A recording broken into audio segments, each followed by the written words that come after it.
Hi, I'm Dr. Mitch Harlan, and welcome to the Truth Talks podcast. In today's episode, I have a very interesting guest by the name of Reggie Rivers. Reggie, how are you? I'm good, Dr. Mitch. How are you? I'm fantastic. You know, obviously, we're doing this here in Colorado. We're based out of Erie. So a lot of people are going to know Reggie Rivers. So this is going to be an easy sell for all of our local listeners for sure. I don't even know how many countries we're in, but we're in a lot of them now. So they're going to at least get to find out who Reggie Rivers is. You're a Denver Bronco, a past Denver Bronco, motivational speaker, you're a TV personality, an author. Man, you got it all going on. But give us a little background of Reggie Rivers. Sure. Before I do, what kind of doctor are you, Dr. Mitch? I'm a chiropractor. Oh, you're a chiropractor. Yes. Listen, I've been having a little bit of a... I get that all day long. Yes, That's awesome.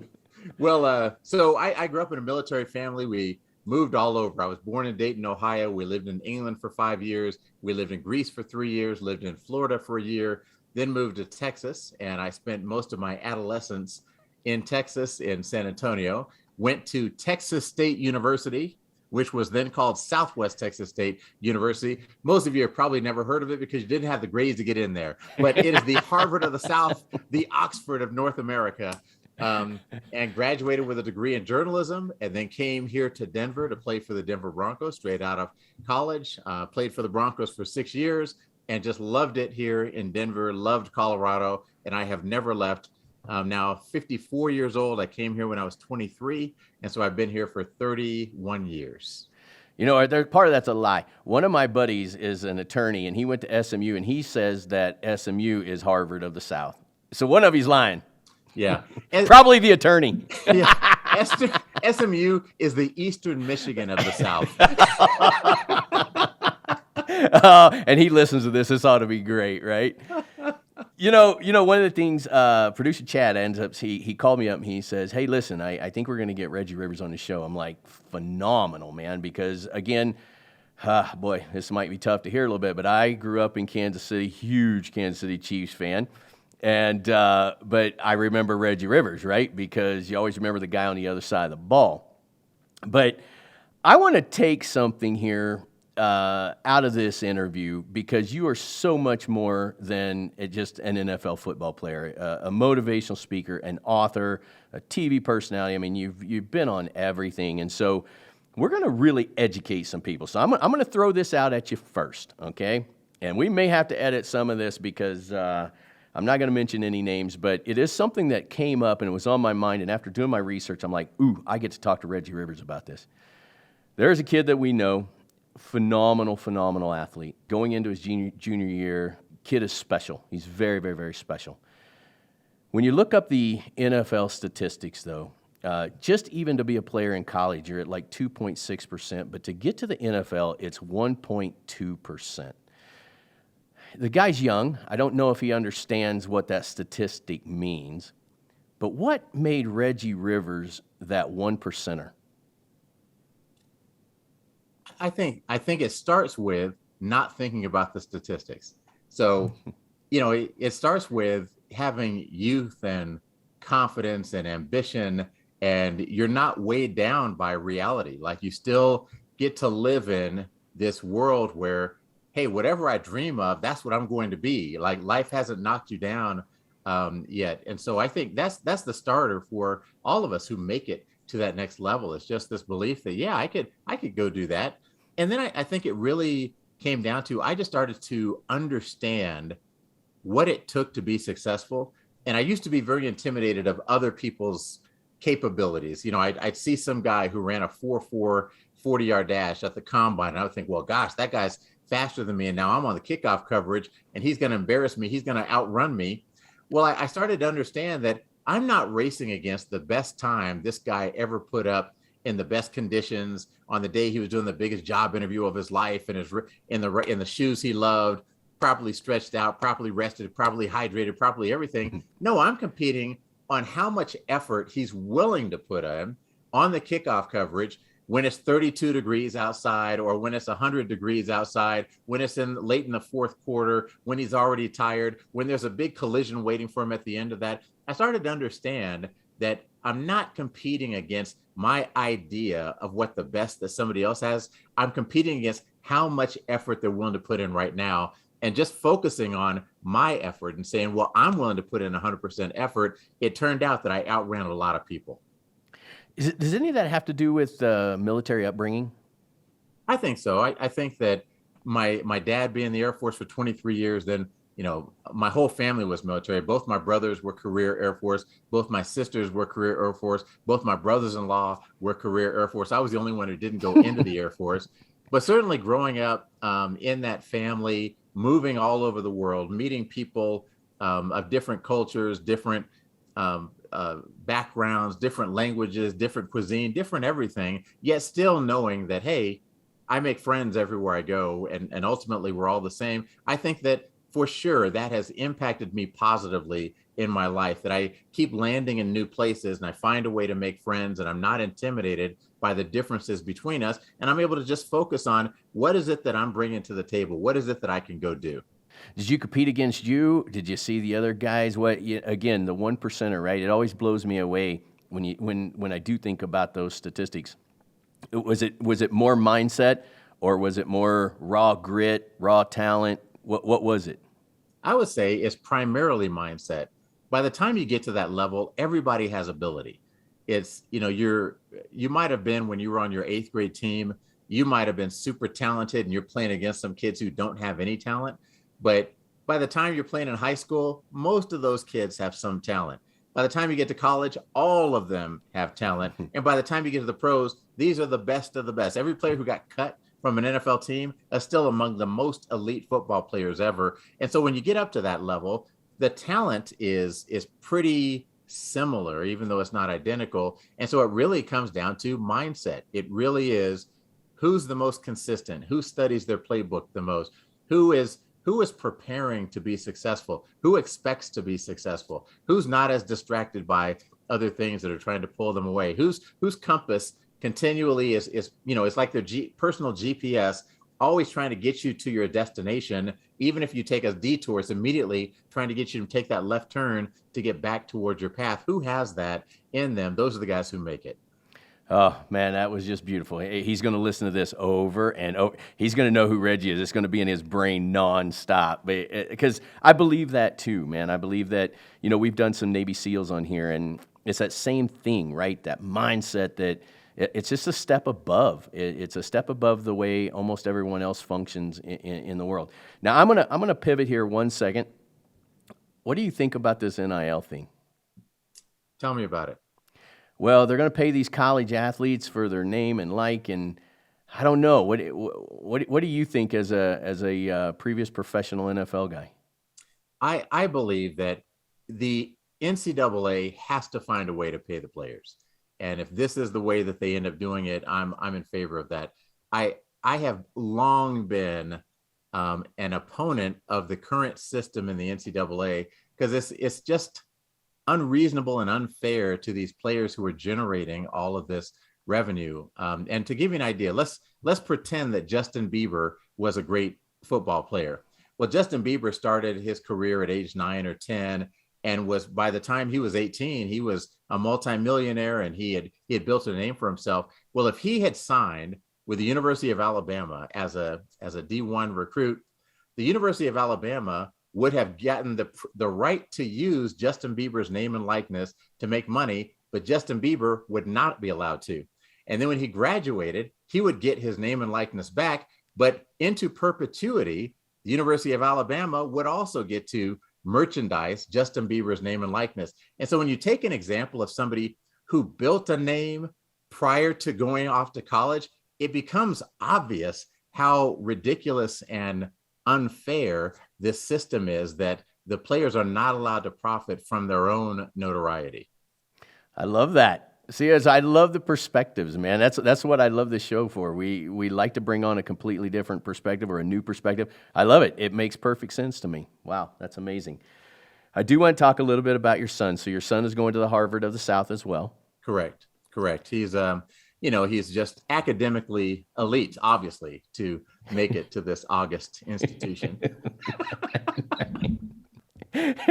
Do you talk to him? how much dad and how much motivational speaker do you talk to him? Well, dad can't help being a motivational speaker, especially with his son. But my son is fairly immune to my motivational speeches too. He's my kid. But I mostly just talk to him about just doing your best, not put pressure on himself. It's like, listen, he's going to walk onto the football team. Said you might be a college football player, you might not. It doesn't matter. Go out, try your hardest. If you make it, that's great. If you don't, that's great too. Don't stress about it. Don't walk in there feeling like they expect you to do this or that. They expect you to bench press this much. They expect you to be that fast. It's like, no, you're an 18-year-old freshman. You're going to walk in, you're going to meet grown men. This guy's 22 years old. He's had this testosterone in his body for the past 4 years. He's been lifting and eating, and he's a professional hitter at this point. And so what they're looking for in you is, do you have potential, and are you willing to work hard? And that's it. That's all. Do you have potential, and are you willing to work hard? If they see those things in you, then they'll start putting the effort into you and investing in you to help you build and grow. And then pretty soon you'll be that 22-year-old who's a senior and a starter and is doing what he wants to do. That's exciting though when it's your kid. It is. Like I enjoy watching my kids do their own thing, and gosh, you can't help but interject all the time. At least I do. I'm like, listen, you got to get that mindset. You got to get that focus. And my kids are like this all the time, right? I'm like, holy mackerel, Yeah. How old are your kids, Dr. Mitch? So I have a 21, one getting ready to be 17, and another one just turned 15. So, okay. And my youngest, he plays football. My daughter's a cheerleader. My oldest is now on a 84-day tour, traveling around the country with his band. It's called the Blue Knights. It's a percussion ensemble thing, and so all of them are in something. They're all crazy busy, which I believe in, because if they're not crazy busy doing something good, they might be crazy busy doing something bad. Absolutely. So I try and keep them going with that. You guys are in the thick of it. That's great. Oh, man, it wears you. That's why I got all this gray hair. I'm worn out all the time. But it looks so good. I was not expecting you to be as handsome as you were. CJ did not warn me about that. We have some really fantastic cameras over here. I'll tell you that. We spent a lot of money on that. So here's what I want to talk to you about too. So at some point in every professional's career, the stadium lights go off for the last time. And you have turned into this whole other Reggie Rivers, which is equally as amazing as the NFL football player. What was your drive to do that? I never lost sight of the fact that the NFL was not going to last for very long. I came out of college. I was an undrafted free agent. I immediately started writing a column for the Rocky Mountain News in my rookie training camp. And at the bottom of the column, it had a blurb that said, Reggie Rivers is a free agent running back from Southwest Texas State. His column will appear here throughout training camp or until he gets cut.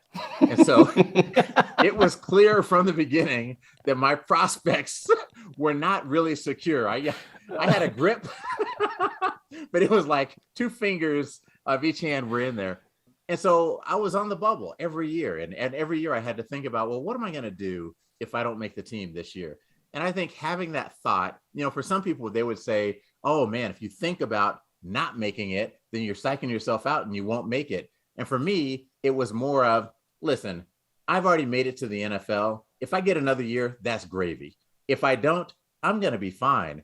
But what am I going to do? What is it that I think I'll want to do next? And if I make it again, boom, my plan of what I'm going to do next just gets pushed another year into the future. And I think that mindset was really the reason that when I left the NFL, within 2 weeks, I went to work for KOA Radio as a broadcaster. And then since then, I've just bounced into different things, done a lot of media stuff. I started a company called the Gala Team back in 2013 doing auction events. And now it's a team of 19 people. We're doing 140 events a year. And it's all just about kind of always thinking about what's the next thing going to be and kind of looking around the corner to figure out where I want to be. And a TED Talk. I watched your TED Talk. Sure. And you've wrote several books, of which I want to talk just a little bit about each one of those. They're very interesting. But what got you into writing? I know that this was even early on before football. Yeah, my mom was a reference librarian. Well, she wasn't that when I was a kid. She was a lover of books. And we always went to the library. Every base that we landed at, the first Saturday we were there, we would go to the library and we would pick out some books. And so I was an early reader, loved reading. And then I started writing fairly early. I would write in a journal. I'd write notes to friends. And then in high school, I started writing for the school newspaper and the yearbook and things like that. And I just fell in love with journalism. I went to a journalism workshop at San Antonio College between my junior and senior year in high school, ended up winning an award there and got offered an internship at the San Antonio Light newspaper, writing obituaries. And so I did that for a year. When I went to Texas State, one of my professors was a city editor at the Austin American Statesman, and he saw my work and he said, "Hey, I can tell that you've had some writing experience." And I told him about writing obituaries. And so I ended up with an internship at the Austin American Statesman, then got an internship at Newsday up in New York. And when I graduated from college, I had 3 newspaper job offers, one with Procter and Gamble, and a chance to go try out with the Denver Broncos as a free agent. And so, yeah, writing has been something that I love doing. I had an affinity for it right away and started to develop a talent at it. Yeah, it's quite amazing because when I see stuff like that, I know that a lot of life experiences goes into that writing, right? Like, but yours are kind of different. They're different types of books. Tell us about the ones you've written. Not in any, well, I guess I'll do it in order. The Vance, the Beginning and the End was a biography about former Broncos wide receiver Vance Johnson. And at that time he had 7 wives and 9 children and 42 cars, 3 boats, a couple of motorcycles, and just, his crazy frenetic life. The next book I wrote was called Powershift, about an escalating feud between a sports reporter and an NFL player, and how, is that right? Yes. I'm kind of getting these plots. You are right. Yes. I did my research. Was Fourth and Fixed. It was a novel about a crime family fixing NFL games. Then after that, I wrote a book called My Wife's Boyfriend and Our Feud with the Highland Ranch Homeowners Association. And for clarity, we've never lived in Highland Ranch. And as far as I know, my wife has never had a boyfriend while she was with me. But it was just a funny book about a marriage that's falling apart while they're battling with their HOA board. And then I wrote a book called, I went back to school, got a master's degree in international studies, and wrote a book called The Colony, A Political Tale, which is an allegory about foreign policy told through these 2 colonies of ants, the Alpha Z tribe of army ants and a tribe of leafcutter ants called Antistan. And it's how the Alpha Z gets control of this fungus that they grow at the bottom of Antistan. And then the 6th book was a rewrite and a republish of Fourth and Fixed. It's called Rookies and Bookies. After the publisher relinquished the rights to the book to me, I rewrote it a little bit and republished it. Yeah, that's just amazing. Like, you are such an interesting guy, and that's what I love about these things. When I was looking back, sometimes we are looking for that rags to riches story, or just this person who goes above and beyond and becomes exceptional all through life. That's you, man. That is. It seems like everything has been pretty exceptional in your world. What happens next for you? More books? What are you doing next? I'm trying to grow my company. I love the work that I do. I've never had more job satisfaction than I have right now. We help nonprofits raise money, and it's rewarding, it's exciting, it's empowering, it's inspiring, and I love it. And I knew that once I got into it, I immediately loved it. But now that I've linked hands with more people and our team grows and we work with more and more nonprofits, just the impact that we're having on our community is what really drives me. And so I am constantly working to, let's get bigger, let's help more organizations, let's see how much of an impact we can have. Well, I mean, you did study at Harvard Business School down there, so you might as well put it to use. That is well said, Doc. That's right. So when you, again, after you've kind of come to this realization in life and you kind of look back, this is kind of the segment that I always love to do as I'm doing a podcast. You're now 54. Wisdom has set in. And what would Reggie tell the young Reggie that was getting ready to go into college? What's the difference between the Reggie now and the Reggie then? That is a good question. Um, that's a really good question. It's my job. Answer a slightly different question because it relates to that, but I don't quite have the answer to that. A conversation that I had with my son very recently, because he's not the young Reggie, he's the young Malik. But I've been talking to Malik about just be kind and considerate of others. You'll be amazed at how many doors will open up for you if you just carry yourself in a way that you're kind and you're considerate of others. You conduct yourself with integrity, you respect other people.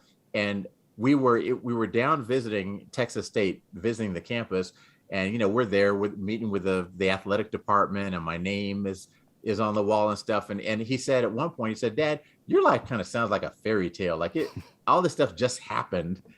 And I said, "No, I can see how it feels like that."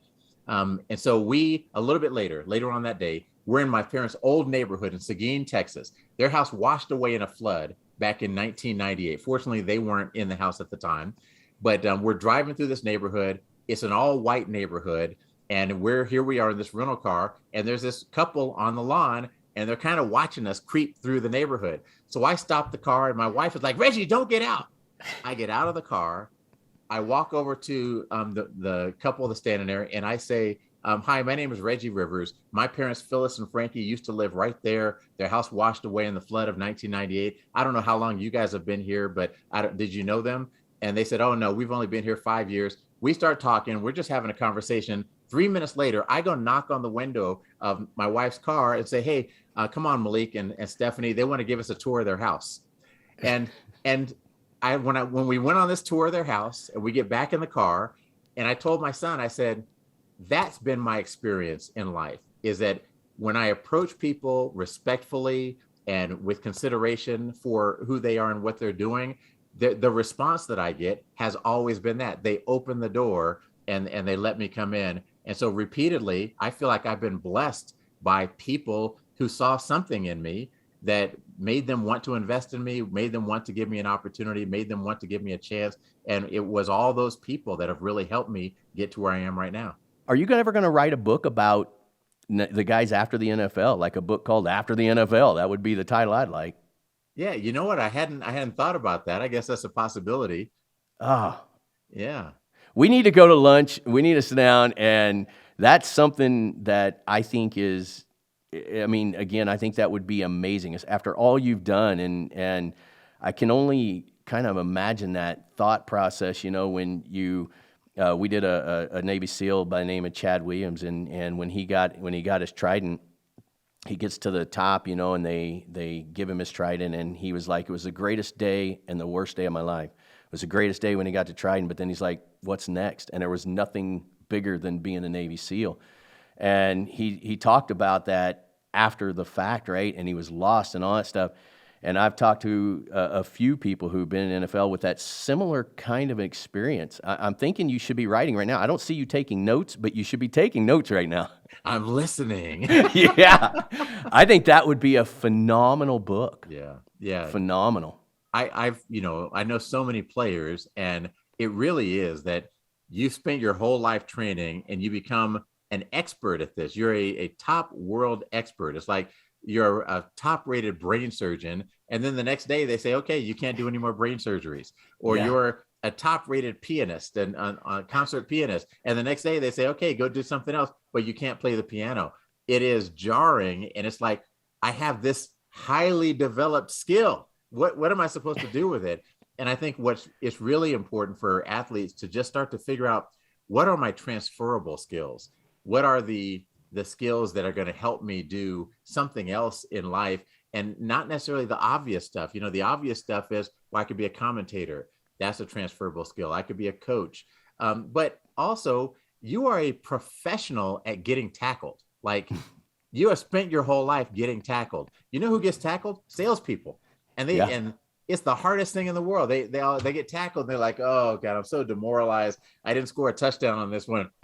You're so used to getting tackled, you don't even think about it. You just you just get tackled and you pop back up, you go back to the huddle. And so I think athletes, if they can get redirected, they can really make great salespeople because they've learned how to win and lose. They've learned how to not take their wins too seriously, not take their losses too personally, just to get over them quickly, move on. There's always a next game, a next play, a next season. Just move on with it. So when do you think this book comes out?